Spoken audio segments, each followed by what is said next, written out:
The album came out today, y'all. Chemistry, it's finally out. Oh my gosh, I wrote it so long ago, I can't believe it's finally happening. Yeah, after showing us 6 of the elements before June 23rd, Kelly Clarkson gave us the rest of the formula for Chemistry on Friday. I like the ocean, that's right. I sink my toes and that's right. That's right. Sheila E., who's featured on That's Right, commented on album release day, yeah. No idea what to expect for her, what sound she's going to go. Obviously, I know her for her sad songs, but also like that real empowering anthems and things like that. So I'm very keen to see what she's got for us. Kelly's new album ends a near 6-year drought of a new Kelly album that didn't require Christmas to come around.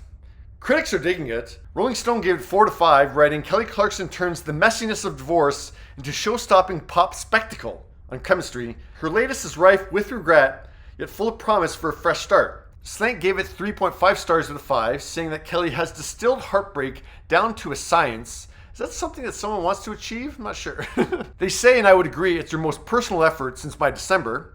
The New York Times didn't like it as much.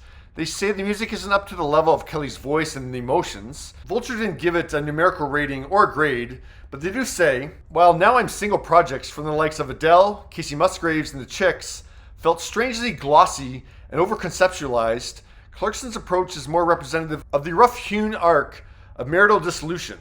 They conclude by saying the album allows fans an even further understanding of who the singer really is. Kelly is building on the intimate relationship she already started establishing with the public. Once a skeptic of the limelight, she seems keen to let it shine as long as it's on her terms. I've been hearing really good things, so I'm very excited. So reviews are solid for the album, but that doesn't necessarily translate to album sales these days.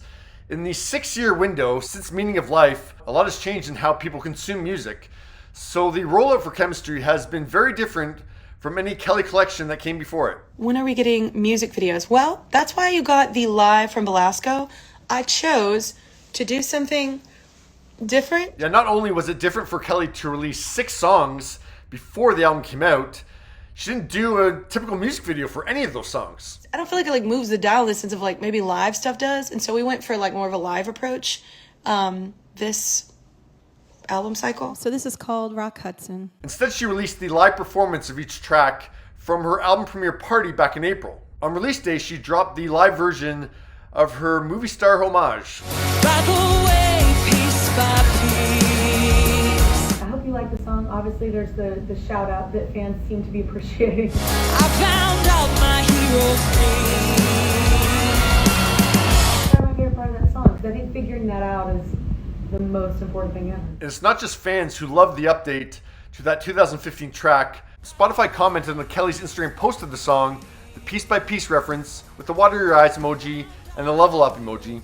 The streaming service has her leveling all the way up in Times Square. That level of promo seems to be the strategy this time around, because releasing that many songs means that none of them had enough momentum to get to a high level in the charts. So instead of hearing a hit lead single like Heartbeat Song or Love So Soft or Mr. Know-It-All or Breakaway or My Life Would Suck Without You or Miss Independent or Never Again all over the media platforms, we are seeing the Emmy-winning talk show host talk all about her album across the media platforms. It's nice to see you smiling, especially when you're listening to a song like this, which is It's called I Hate Love. Right? You two know me a bit outside of work, so it's interesting that I'm talking to y'all about the really... We are allowed to speak to each other once every 20 years. Once every 20 years, it's allowed. And talk. What's up? Shut up! No! Shut up! In July 2019. Oh, Lord. I No. feel like I'm in court. No, not at all. There's nothing like an artist releasing something that you feel like that's my world. And talk. I was like, I think I'm just gonna throw it out there and send an email to somebody to get to him or whatever. And I almost listened to it and I'm like, oh my God, she was sad. And talk. Let's put all the titles lowercase as their purpose. It looks cool. And I can't remember my initial reason. Oh, I know. Okay, it just hit me. It just hit her, but she's not going to tell us. That's a little private answer that I didn't even remember that was so secret. Before her talking press tour, Kelly often said this, and this makes much more sense now. I had to wait, in order to put this out so I could have interviews. And just honestly, I wouldn't be crying in all of them, because it's very intense. Still, I'm sure it's tough to talk so endlessly about your ex, and Kelly's handling it really well. The only time I saw that pain creep back up again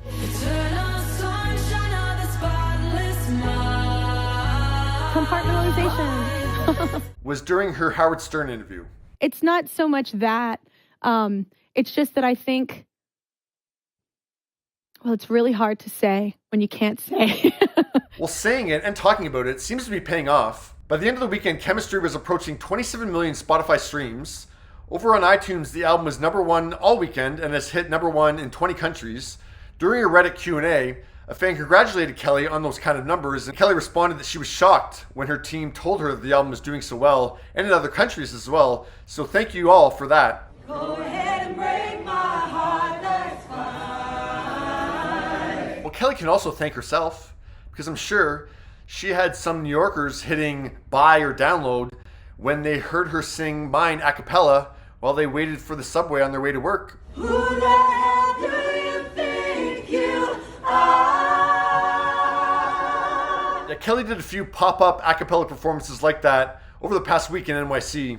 Can't bring me down, can't bring me down. Adina Menzel liked the Down to You rendition outside 30 Rock. Like a wave, you're always crashing into me, crashing into me. And while the script commented on the live version of Lighthouse that Kelly's voice is straight fire, chills, and that's true, but that a cappella version in Central Park? Like a wave, you're always crashing into me, crashing into me. Dare I say, the studio version should have had that a cappella production as well.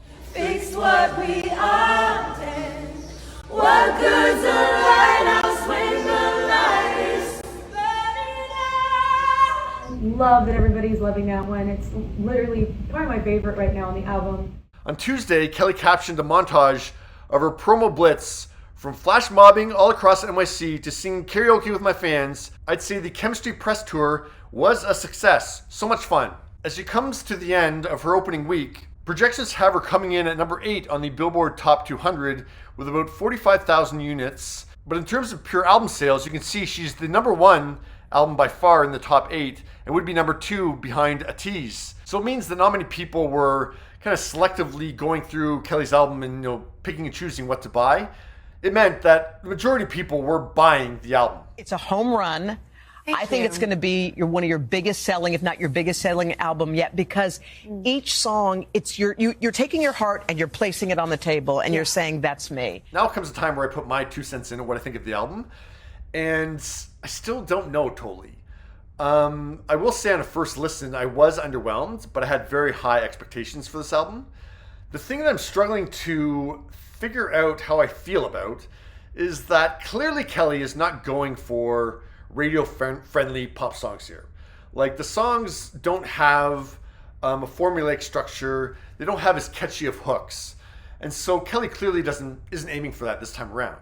You know what my biggest hope for this, and it sounds cheesy, but like when I listen to like Second Nature by Lucius or Happier Than Ever, Billie Eilish, like certain songs that really got me through a hard time, I hope that this album does that for someone, like how they did that for me. So that's my big goal for this. So it makes sense to me that she would have gone a more stripped down, raw production to the music, like My December was. But no, she doesn't.